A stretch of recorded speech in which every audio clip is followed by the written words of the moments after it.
in terms of roster creation, obviously finding a spot for the most expensive player that we've had in the history of our club is really important. Yeah, totally. And Ronnie has talked about how I think it was almost a direct quote where he said, "I'm not here to play whoever was the most expensive. I'm here to play who's playing the best." And I think that's a really solid quote. And we haven't always agreed with Ronnie. I'd say Sure. most of the time Yeah, don't agree and, with that. and most of the fans probably haven't, maybe more so as of late. But that was one where I think he kind of hit the nail on the head, and you sort of agreed with that in a way that, in terms of roster creation, there may be some more options to explore with Matrita. Yeah, I think, it's frustrating because I don't fully understand Ronnie, because he says one thing, then he does another. Like tonight, he obviously was playing somewhat for a tie,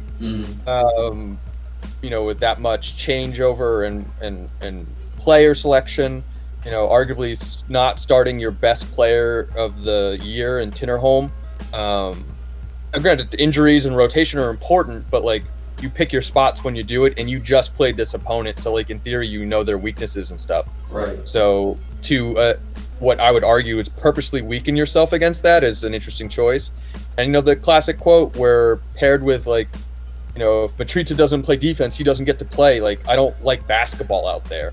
And you're like, okay, man, cool. Welcome to America, Ronnie. Basketball's important. But the idea of he wants to win 5-4, but he has the strongest defense in the MLS right now. Yeah. And he's racking up clean sheets. And it's like part of that is that you're playing a center defensive midfielder, a career center defensive midfielder on ring at the number 10, and his job is literally to attack the goalkeeper and the other center back. Like, that's his job. Mm-hmm.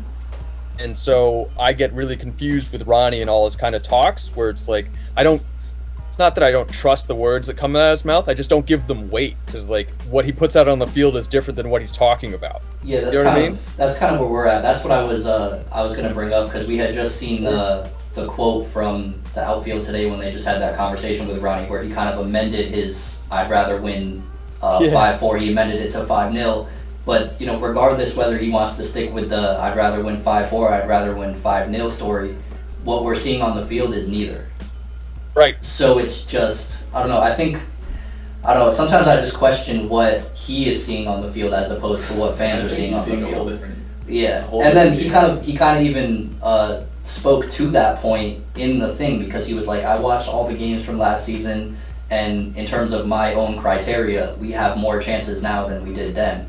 So it's like, what is your criteria? What is telling you? That's the thing. It's like I thought he initially came in with his press tour, and he wanted to talk about kind of like evolving, what would be if Dome was Pep Guardiola, then he wanted to be the Klopp to that Guardiola, right? Where he wanted to bring in like some of the tenets of positional play, but like attacking and pressure and a good defensive record. Right. But I think what his actual mandate and how he got this job was that he told, leadership and front office at NYCFC, he's like, I'm going to clean up your defense. You guys will score goals. And that's how we're going to win games, especially knockout games. And I can't tell him differently, because in the MLS's back tournament, like, he got a team that I thought had no chance to get to the knockout stage. He got them there. Right. And that's been NYCFC's bugaboo is, knockout games. We're great in a regular season. We produce goals, we limit the amount of goals you get, but like, we face a quality opponent on a one-off game, we're going to have a problem. Right. And so I think Ronnie's issue ultimately is he has this kind of public persona where he has this imagery of like, I'm a modern coach, when in reality, like, all he was tasked with was taking a good offensive team and making it strong defensively. And sometimes that defensive solidity that he's after negates offensive production, and he doesn't know how to get himself out of that hole, as you kind of see with the answers he gives to the outfield and other people as well.